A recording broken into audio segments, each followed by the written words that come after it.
Welcome back, and back with me today is Dr. Reagan Tilly, functional family physician.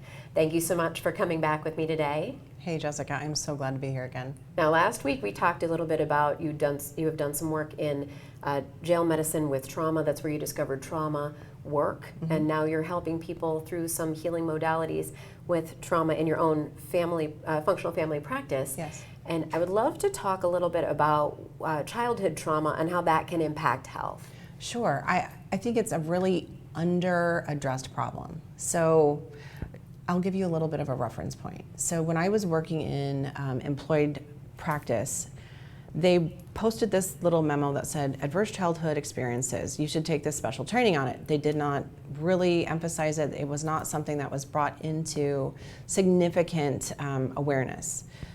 It was on my radar. So what I did when I was at the jails and started seeing how all of these things impacted the inmates and their health and wellness, as well as their ability to cope and respond, I started looking for studies and research on how trauma can impact health. And what I came across was a study called, I can't remember the title, but there's a wonderful study. It was done by the CDC and Kaiser Permanente. And it was not a study started for mental health or trauma. It was a study based on weight loss and why some people can lose weight and some people can't. And I thought it was really profound. What they had studied in this ongoing large population study is that there was a subset of people, no matter what, could not lose weight. They couldn't maintain weight loss if they did lose it, and there was a lot of resistance. And so they started studying the different components of life. And what they found when they were doing these questionnaires, that there were a subset that had had significant childhood traumas. So they developed a questionnaire called the ACEs score. So ACE is Adverse Childhood Experience. And so you can take a quiz, and it's a 10-question quiz that is pretty profound. So when I came across it, of course I took the quiz, right? So I'm gonna put a little context on this before I tell you my score. So 70% of the population has had one adverse childhood experience, and it can be something like the divorce of a parent, an alcoholic or drug addicted parent, verbal abuse, food insecurity, and many things like that. So there's 10 of those questions that are specific. What they found in the study is that anybody who has more than 4 has a significant impact on their ability to be healthy, to achieve and maintain mental health, and they even have a risk for early death, which I find sad, right? Right. Well, I took my quiz. I scored 9 out of 10. And if you can count a family member being incarcerated, not a parent, I scored 10 out of 10. So this was pretty profound. And so what I don't want you to do is go take the quiz and think all is lost and that you're hopeless and you're just invariably going to be ill and depressed and sad and never amount to anything, because that's what people catastrophize. Yeah. What I want you to do is see that you actually do have things that you've overcome, and many people who are in a resilient state have overcome those, and they've helped you to be stronger. They've helped you to be more adaptive and adaptable. Sometimes that can be pathologic, sometimes it can be very beneficial. So that's one of the things that really spurred my interest, and it's helping me ascertain in my population who needs more of that work and who doesn't. Do you do this quiz on all of your patients that come in? In my new program, the Quantum Metabolic Reset, I do. I ask them to fill that out, because what that does is it helps us ascertain where we're going to start with your mind and spirit work. Yes. Okay, so let's talk a little bit about that. So you're working with mind and spirit work, body. Give me a little bit of a picture of what it's like when I come to your practice as your patient. Sure. So routinely, people will come in and they have a medical complaint. They have a physical body symptom, poor digestion, a rash, hormone disruption, they can't sleep. Those are things that come in as the primary complaint. It's what gets them through the door. But my history intake form is pretty robust. We ask a lot of questions, and often I get, oh, nobody's ever asked me about that before. But it's a necessary approach if we really want to get to the root cause of your issues, and that's what a functional medicine doctor does. We get to the root cause. And so part of that is there's a question, did you experience any significant traumas in life? If they mark yes, there was no other follow-up question. So this is where I've added the ACEs quiz so that we can get a little bit more in depth, because if they've had a history of sexual trauma, if they've had a history of food insecurity, if they've had a history of verbal or physical abuse, that definitely changes the way we communicate. It also can change the way we address problems. And it also helps me understand some of the pathology that they have in their life. So what my focus is going through those gently and getting more story when they're ready for it. Sometimes it's not time the first or second visit. Sometimes it's you need to get to know me and trust me, and then know that your best interest is my highest desire. And so that's how I end up working with folks to get to the root of what's going on with them. So when you look at, have you had a trauma? Well, for me, a trauma might be that my brother got an ice cream cone and I didn't get an ice cream cone. Correct. And for other people, it might be one of the, and that would be like a little t trauma for some people that are maybe less stress resilient. Right, and, right. But there might be a big T trauma. So how do you figure out the level of impact of a big T or little t trauma on someone? Sure. So that's an excellent question, because everyone's trauma tolerance is different.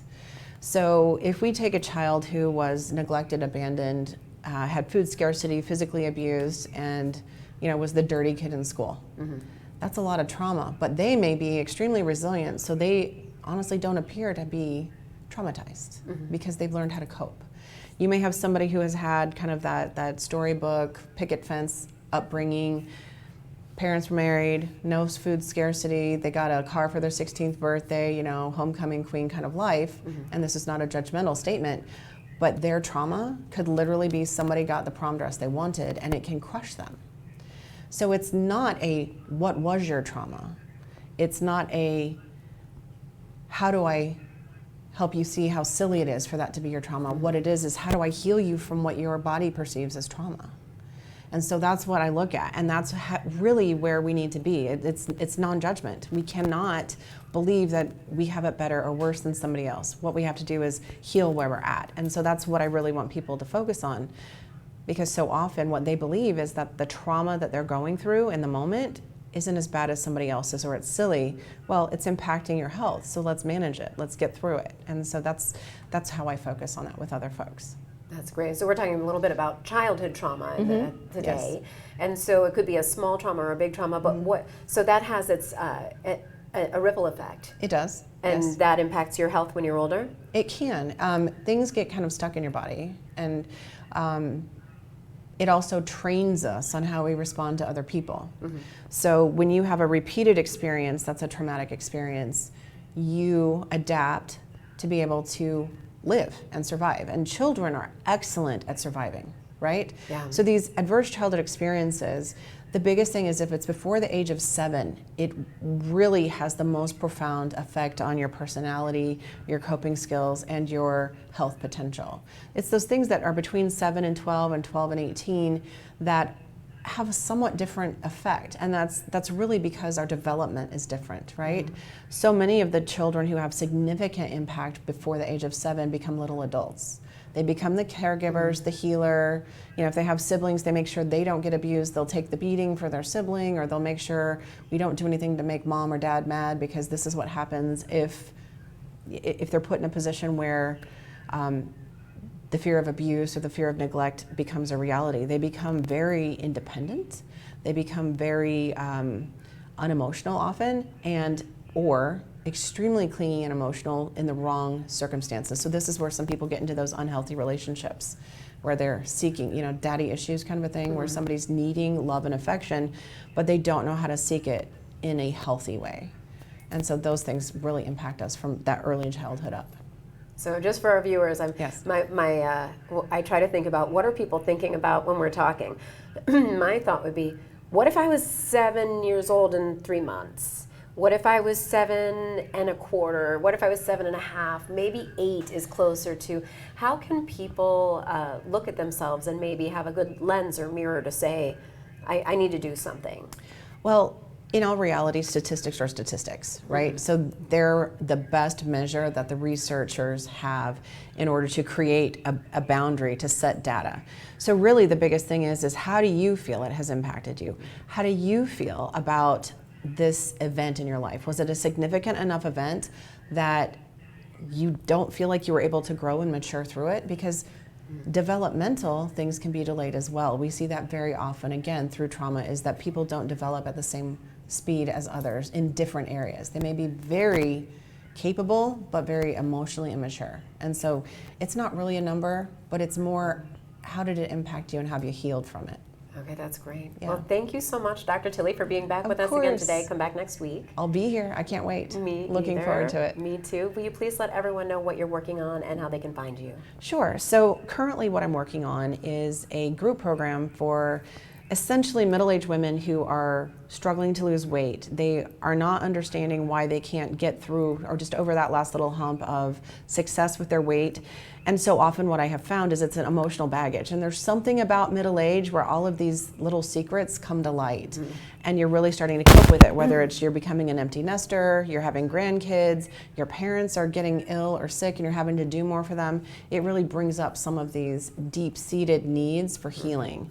And so what I really do is I help people focus on the mental and spiritual healing, because we need to shed that mental weight and that spiritual weight before we can ever release the physical weight. Yes, that's what I'm working on right now. I'm really excited about your program. I know a lot of people are going to be benefiting from that. Yeah, we have amazing success. I'm so excited to share it with more. Yes, it's wonderful news. Well, thank you. I'll see you next week. All right. Thank you for watching. Come back after these messages for our next guest.